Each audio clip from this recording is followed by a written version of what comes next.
अस्सलाम व्यूवर्स, आज का लेक्चर भी प्रेजेंट इंडेफिनिट पे है। पिछले लेक्चर में मैं आपको थोड़ी सी इन्फॉर्मेशन बताई थी, बेसिक्स क्योंकि टेंस के बारे में बताना था और बहुत सी डिटेलिंग्स थी तो मैंने आपको बताई।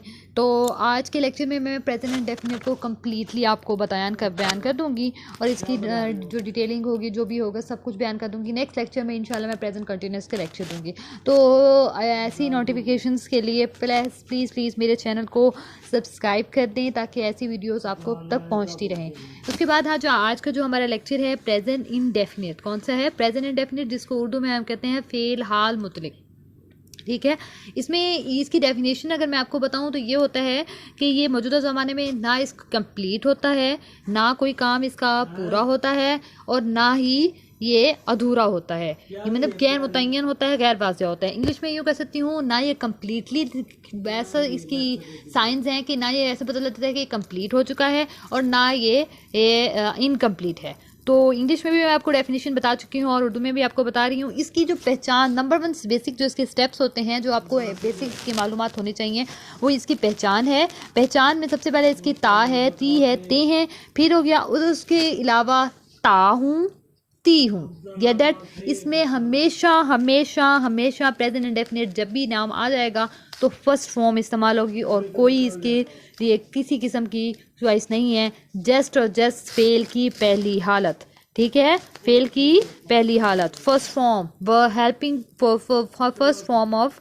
वर्ब, ठीक है ना, जो कि बहुत इजी होती है। इसमें कोई दादी फेल नहीं यूज़ होता। हेल्पिंग वर्ब इसमें बेसिक इसलिए कोई इस्तेमाल नहीं होता। लेकिन कुछ एक मालूमात जो मैंने और भी आपको देनी है वो ये हैं कि जब हम फाइल हमारे पास वाहिद हो जाए, जैसे अली हो गया, एक है, जस्ट वन नेम हो जाए, यही शी इट यानी सिंगुलर नेम हो जाए, उसके जो फेल के साथ हमने क्या करना है, एस या ई एस का इजाफा करना है, ठीक है, और बाकी सब के साथ ऐसे ही रहने देना है। ठीक हो गया, आखिर में कुछ नहीं आता। जिसके आखिर में हम तुम्हें इसके निशाने बताएं भी किसके साथ ऐसे ही इसका इजाफा करेंगे, तो उसके साथ हमने ऐसे ही जिसके आखिर में ता है और ती है आ जाएगा, उसके साथ हमने ता है या ती है उसके साथ आ जाएगा, उनके फाइल के साथ हमने ऐसे फेल के साथ, किसके साथ, ठीक है ना, वो फाइल जिसके साथ जिसके आखिर में वो फाइल जिसके लिए ता है या ती आ रहा है, उसके फेल के साथ हमने ऐसे ही उसका इजाफा कर देना है। ठीक हो गया? Gate that students? आपको बात समझ नहीं आई तो आप कमेंट्स में कोई भी क्वेश्चन पूछ सकते हैं, मैं आपके कमेंट्स का ज़रूर जवाब दूंगी। कमेंट्स में कोई भी क्वेश्चन स्टडी के मुतालिक जो कि आप बता सकते हैं कि हमें मैम कौन से टॉपिक पे लेक्चर दें। इंग्लिश के जितनी भी ग्रामर है वो सारी की सारी मैं समझाऊंगी आपको इंशाल्लाह, आप जो मुझे कहेंगे। मैं वैसे इस टाइम जो मैंने लेक्चर देने हैं वो 12 टेंस के लेक्चर्स लाजमी देने हैं, बाकी आपकी फरमाइशों पे भी बनाए जा सकते हैं लेक्चर्स। अच्छा, फेल्स, वो फेल जिसके आखिर में हमारे पास सी एच आ जाएगा, डबल एस एच आ जाएगा, एस एच आ जाएगा, एक्स आ जाएगा, ओ एक्स आ जाएगा, जिस पे आखिर में, जैसे कि हमारे पास गो है जिसके आखिर में ओ आया है, तो अगर इसका फाइल क्या होगा, वाहिद होगा, ही शी इट यानी सिंगुलर नेम होगा, तो उसके साथ हमने क्या करना है, ये इसका इजाफा कर देना। Get that students? इसी तरीके से ये जो मैंने ऐसे इसका इजाफा बताया है, नाउन्स के लिए भी यही इजाफा है। ठीक है, जब हम नाउन सिंगुलर प्लूरल करते हैं तो उनके लिए भी यही निशानियां होती हैं कि जिसके आखिर में ये आ जाएगा उसके साथ हमने ये एस का इजाफा करना है, बाकी सब के साथ एस का इजाफा करना है। ठीक हो गया? Gate that students? और फिर उसके बाद बाकी सबके साथ एस लगेगा। जैसे हमारे पास एग्जाम्पल जो मैं पहले आपको बता चुकी हूँ कि एग्जाम्पल दी थी मैंने, 3 एग्जाम्पल, अब क्या आपको नहीं दी मैंने, अब बताती हूँ। 3 एग्जाम्पल जो हैं इसकी हैं वो मैंने बताई हैं। अली कॉलेज जाता है, ठीक हो गया, हम रोज़ाना नहाते हैं और लड़की गाना गाती है। Gate that students? तो नेक्स्ट जो हमारा लेक्चर होगा इंशाल्लाह प्रेजेंट कंटिन्यूस पर होगा। फिर इसकी जब हमने इंग्लिश बनानी है तो इंग्लिश बनाने के लिए सबसे पहले उर्दू की जो तरतीब होती है ना, सबसे पहले फाइल आता है बेटा स्टूडेंट्स। तो सबसे पहले क्या आता है, उर्दू में फाइल आता है, दरम्यान में मफूल होता है और एंड में क्या होता है, फेल होता है। लेकिन इंग्लिश में इसकी जो हमारे पास जो इसकी तरतीब होती है वो चेंज होती है। पहले सब्जेक्ट था जिसको हम उर्दू में फाइल बोलते हैं। क्या बोलते हैं उर्दू में बेटा? फाइल बोलते हैं। फिर उसके बाद हमारे पास वर्ब्स होता है, जिसे अगर प्रेजेंट इंडेफिनिट है तो first form of verb and plus object, ठीक है ना। वर्ब जो होता है हमारे पास क्या होता है, फेल होता है, और उसके बाद हमारे पास ऑब्जेक्ट फफूल, जिसे हम मफूल बोलते हैं। ये यहाँ पे लिखा भी हुआ है, खुद इधर डायरेक्ट आ रहा है, ठीक है ना। ऑब्जेक्ट को मफूल बोलते हैं। तो इसमें हमारे पास जो फाइल है वो क्या है, अली, अली, ठीक है ना। अली की इंग्लिश तो अली होगी, तो हमने अली लिख दिया, ये यहाँ पे लिखा हुआ है। ठीक है, टुगेदर स्टूडेंट्स? तो उसके बाद हमारे पास क्या है, कॉलेज जाता है। तो हमारे पास जाता है कि क्या है, फेल है, जिसे हम इंग्लिश में वर्ब बोलते हैं। क्या बोलते हैं, वर्ब बोलते हैं। तो इसके बाद हमने फर्स्ट फॉर्म डाल दिए। जाता की इंग्लिश क्या होती है, गो होती है। ठीक है, गो है। अली जो कि हमें पहले मैं बता चुकी हूँ कि सिंगुलर नेम है, एक सिंगुलर नेम है ना, तो अली है। तो गो के साथ हमने ईएस का इजाफा करना और यहाँ पे लिख देना गोस। ठीक हो गया। टू कॉलेज, कॉलेज कॉलेज वैसे ऑब्जेक्ट नहीं है, ऑब्जेक्ट तो वो तो जिसपे कोई काम हो, तो बस ऐसे वर्ड है। इसकी टू का इस्तेमाल भी मैं एक और लेक्चर में इंशाल्लाह आपको पंचुएशन करवा के दिखाऊंगी और उनके प्रपोजिशंस वगैरह का इस्तेमाल भी बताऊंगी इंशाल्लाह आपकी रिक्वेस्ट पर। मेरा जो लेक्चर थे मैंने देने हैं वो किस पे देने हैं, मैंने प्रेजेंट इंडेफिनिट मतलब 12 के 12 टेंस पे मेरा ये एम है। उसके बाद आपकी कोई रिक्वेस्ट होगी तो उस पर भेजूंगी इंशाल्लाह। फिर उसके बाद अगर हमने नेगेटिव सेंटेंस बनाना है तो हमने क्या करना है, नेगेटिव सेंटेंस में जिस फिक्रों के साथ ईएस का है, वो वर्ड जिनके साथ ईएस का इजाफा है, उनके हमने क्या डालना है, इधर डज डालना है। ठीक है ना, जब इधर हम डज डाल देंगे, ठीक है ना, डज नॉट लिखना है। ठीक है, डज नॉट लिखना है और यहां से ईएस का इजाफा खत्म कर देना। Get that students. तो Ali does not go to the college. ठीक है, और एंड में फुल स्टॉप। फुल स्टॉप डालेंगे आपको मार्क्स नहीं मिलेंगे। इंटरोगेटिव सेंटेंस, ठीक हो गया बच्चों। इंटरोगेटिव सेंटेंस जब हमने बनाना होगा तो सबसे पहले हेल्पिंग वर्ब, इसमें हेल्पिंग वर्ब में होता है डज यूज होता है। ठीक हो गया। फिर डज प्लस उसके बाद हमारे पास सब्जेक्ट, फिर उसके बाद हमारे पास वर्ब एंड देन ऑब्जेक्ट। ठीक है ना, गेट दैट स्टूडेंट्स। तो इसकी हमारे पास इंग्लिश की थी अली, सबसे पहले डज आ जाएगा शुरू में।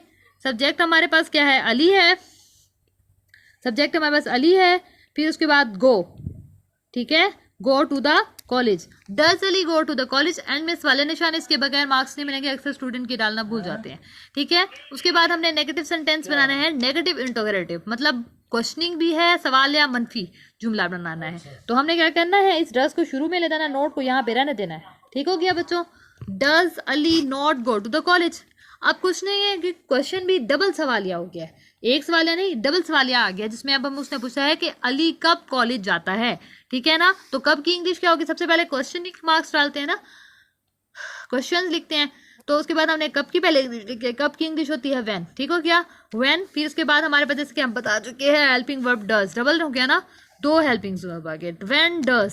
फिर उसके बाद अली सब्जेक्ट हो गया, फिर उसके बाद वर्ब एंड उसके बाद हो गया object, Ali go to the college, when does Ali go to the college. उस तरीके से अब क्वेश्चनिंग भी यहाँ से डबल सवालिया और मनफी भी आ गया साथ में, अली कब कॉलेज जाता नहीं जाता। ठीक है ना, अली कब कॉलेज नहीं जाता, when does Ali not go to the college. Get that. तमाम टाइप के मैंने क्वेश्चन आपको समझा दिए हैं। अब नेक्स्ट एग्जांपल जो मैं लेने लगी हूँ, 3 एग्जांपल्स मैंने आपको लेके दिखाई थी, 2 एग्जांपल मैं करके दिखाऊंगी, 1 एग्जांपल आपके लिए है, आप खुद करें।